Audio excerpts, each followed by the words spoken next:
এটা রক্ষা করার জন্য আমরা রুট ব্লক করতে বাধ্য হব, তাদের কাছে শুনতে পেলাম। কিন্তু এই দিদি বলেছে যে ভাই আমাদেরকে হেল্প করো। তা আমি এটাই বলেছি যে আমি সময় পাচ্ছি না, আমি আছি তাই আজকে আসলাম। তারা কিন্তু ওই দিন যেদিন আমার ফোন করেছে এর পরের দিনে কিন্তু তারা রুট ব্লক করার কথা ছিল, কিন্তু আমি তাদেরকে বুঝিয়ে রেখে দিয়েছি না, রুট ব্লক করলে সব কিছু সমাধান হয় না, কিন্তু কথার মধ্যে আমরা সমাধান নিতে হবে। তো আমার রিকোয়েস্ট এটাই থাকবে যে SDM साहब আপনি যদি এই वीडियो देखे थकें, आप मेरे वीडियो देख रहे हो तो मैं आपसे यही रिक्वेस्ट करना चाहूँगा लॉ सबके लिए समान है, पार्टिकुलर खोवाई डिस्ट्रिक्ट के लिए लॉ अलग नहीं है। मुझे पता है ओवरऑल त्रिपुरा में 6 ऐसे हाईवे है, सब हाईवे के पास ऐसे दुकान जब आप मुझे फुटेज चाहिए, आपको वीडियो चाहिए, मेरे पास है, मैं दे दूँगा। जब आपको इसको डिटेन करना है ना, सारा त्रिपुरा ओवरऑल सब त्रिपुरा का दुकान को आप डिटेन करना होगा। ओवरऑल नहीं तो हम लोग किसी भी हद पे जाने के लिए हम लोग मजबूर हो जाएंगे।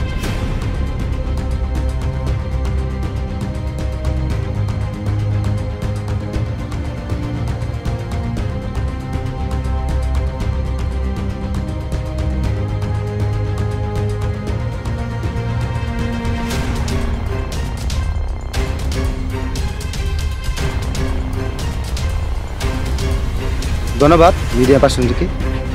আজকে আমার সুখিয়া বাড়িতে আসা একটাই উদ্দেশ্য, এই দিদি আপনারা দেখছেন আমার পেছনে, উনি বারবার ফোন করেছেন আমাকে যে ওনারা কি এখানে দোকান সুখিয়া এরিয়া, তারা এখানে কয়েকজন ফ্যামিলি এখানে দোকান দিচ্ছে এই হাইওয়ে নিয়ার বাই হাইওয়ে। তো এই দোকান দিয়েই তাদের সংসার, বাচ্চাদের পড়াশোনা, স্কুল খরচ সব কিছু এই দোকানের উপর নির্ভর করে তারা চলছে। তো কিছুদিন আগে তাদেরকে SDM থেকে নোটিশ দেওয়া হয়েছে যে আনলিগেলভাবে তারা হাইওয়ের পাশে যে জায়গাটা অকুপাই করে রেখেছে। এই জিনিসটা শুনে আমি অনেক অবাক হয়েছি, আর এখানে আসার পরে তাদের সঙ্গে কথা বলার পরে আমি জিনিসটা একদম পরিষ্কার বুঝতে পারলাম যে তারা কোনোভাবেই আনলিগেলি এখানে জায়গা অকুপাই করেনি। এরপরে এটাও জেনেছি যে গত সোমবারে তারা SDM এর কাছে দ্বারস্থ হয়েছেন, নোটিশ দিয়েছে যে, তো SDM সাহেব এটাই বলেছে যে আপনারা ইনলিগেল অকুপাই করে জায়গা রেখেছে ন্যাশনাল হাইওয়েতে, আপনারা এখান থেকে সরে যান, আপনার কাছে আমরা 7 দিন সময় দিয়েছি, এই 7 দিনের সময়ের মধ্যে আপনার এখান থেকে চলে যেতে হবে, এই কথা SDM ওনাকে বলে দিয়েছে। কিন্তু তারাও বলতে চাইছে যে SDMকে, কিন্তু SDM তাদের কথা শুনতে রাজি হয়নি, নারাজ। সো আমার একটাই বক্তব্য বা আমার একটাই রিকোয়েস্ট থাকবে, সারা ত্রিপুরাতে শুধু একটা হাইওয়ে না, 6টা হাইওয়ে রয়েছে। আমি দেখি যে সব হাইওয়েতে আশেপাশে এইসব দোকান দেওয়া হচ্ছে। এখন আমার কোয়েশ্চন হচ্ছে SDM প্রশাসনের কাছে, আইন যদি সবার জন্য যদি সমান হয়, তাহলে শুধু খোয়াই থেকে কমলপুর যাওয়ার পথে যেগুলি দোকান দেওয়া হচ্ছে শুধু এগুলোকে কেন ডিটেন করা হবে? নাম্বার 1 আমার কোয়েশ্চেন।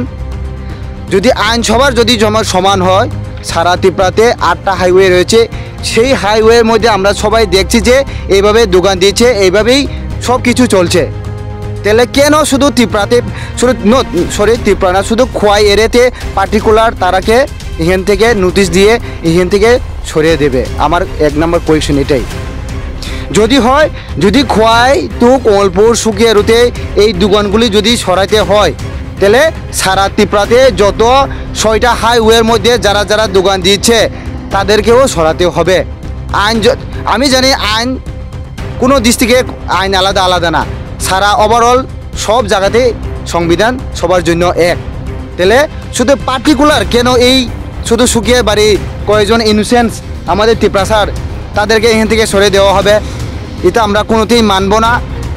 SDM কাছে আমরা এটাই রিকোয়েস্ট করেছি, তারাই রিকোয়েস্ট করেছে যে আমরা কোনো ইনলিগালিভাবে অকুপাই করিনি। যদি আপনার যদি দরকার হয় আপনারা জায়গা নিয়ে নিন, কিন্তু পরিবর্তে আমাদেরকে এমন একটা জায়গা সুবিধা করে দিন যাতে আমরা এইভাবেই দোকান দিয়ে আমাদের সংসার চালাতে পারে।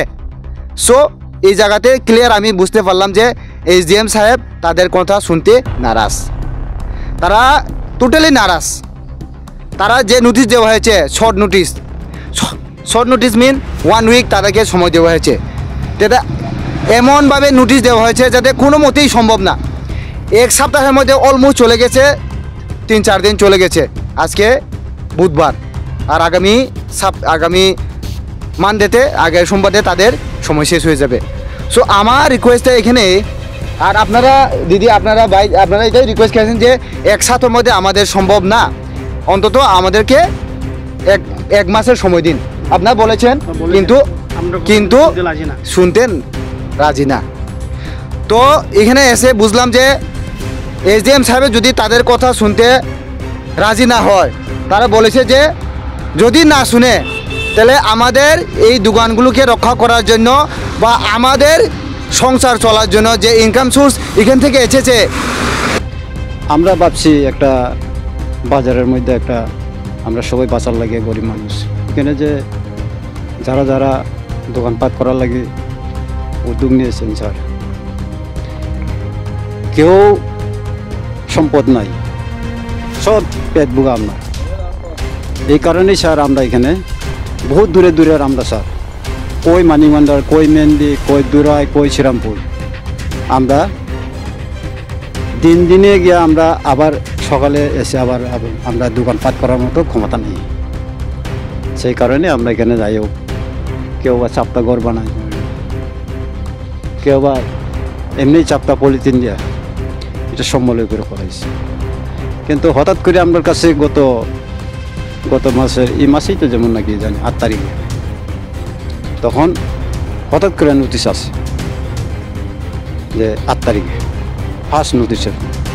তো আমরা তো এত ভাবতাম পারি না স্যার যে আজকে নোটিশের মূলে গেলাম, এখানে গিয়া বলল যে আপনার পক্ষে এখানে থাকা সম্ভব না, যে বারে বারে নোটিশ যাইতেছে। যে এই বারে বারে নোটিশটা যে স্যার কই থেকে যাইতেছে যে আমরা তো বুঝতাম পারছি না। এরপরে এইখানে এই অফিসার এই দিনে এসডিএম ছিল না, এরপরে এই অফিসারে কইল আপনারা লাগিয়া আবার আগামী 20 তারিখে আসতে হইবেন এখানে নোটিশ। দেখি যে 19 তারিখে আমরা উপস্থিত হয়েছি। হওয়ার পরে স্যার যে আমরা রিকোয়েস্ট করছি, হাত জোর করছি, যে বললো যে হিন্দি তো আমরা জানি না স্যার। এরপরে এখানে একজন আমাদের বাঙালি সম্প্রদায়ের একজন অফিসার ছিল, তাই গেলো এখানে রিকোয়েস্ট করার জায়গা নাই, তোমরা সই দেওয়া যাও, তোমরা 7 দিনের টাইম দিলাম, এই 7 দিনের ভিতরে যদি না ছড়ে তাহলে আমরা দরজার দিয়া তোমরা দোকান পা দিয়ে বাঙালি মিলে। এরপরে স্যার আমরা তো স্যার সাধারণ মানুষ স্যার বুঝতাম পারি না, ওখানে আমরা এখানে এই অফিস থাকি যে আমরা কিভাবে আইলাম আমরা নিজেও জানি না, কষ্ট নষ্ট হয়ে। যদি আমরা যদি কথা বলার যদি সুযোগ দিত তাহলে তো একটু এসডিএম সাহেবের লোকে একটু আলোচনা বিষয়গুলো রাখলাম না, যে আজকে আমরা সময়টা হইলে তো 1 মাসের সময় চাইলাম, কয় না 7 দিনের উপরে দেওয়া যাইত না, এরকম আমরা ইয়ে করছে স্যার। এটা এসডিএম হিন্দি দিয়ে 7 দিন নাই এই কথা বললো স্যার। এরপরে তো আমরা চাইতেছি স্যার যাতে এখানে আমরা এই বেচা কিনা করে চলতাম পারি, ছেলে সন্তানদের যাতে মানুষ করতাম পারি।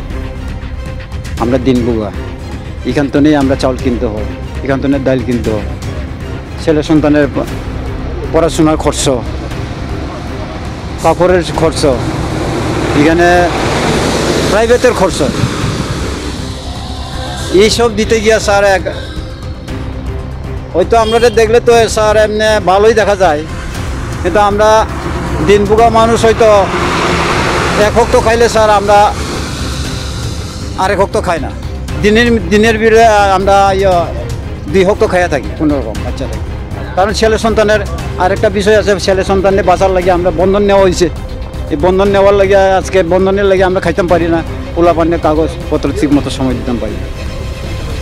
তো আজকে এটাই স্যার আপনারা আইসেন, ভালো হয়েছে, আমরা যাতে মঙ্গল মতো থাকতাম পারি, যাতে ভবিষ্যতে আমরা সুখ শান্তি করে এখানে একটা ব্যবসা, আমরা এখানে কোনো দখলদারি না কোনো স্যার, আমরা একমাত্র দোকান দিতাম, আমরা পেট বুগা বাঁচতাম। যদি আপনারা স্যার যদি কোনো কারণে যদি আমাদের যে কোনো কেউ যদি না আমরা গরিব মানুষের কথা যদি উল্লঙ্ঘন করে তাহলে স্যার আমরাও যাইতে পারতাম না কোনোখানে নিরুপায়। আমরা স্যার একমাত্র আমরা ওখানে রাস্তা ব্লক করা স্যার আমরা কোনো গতি নাই।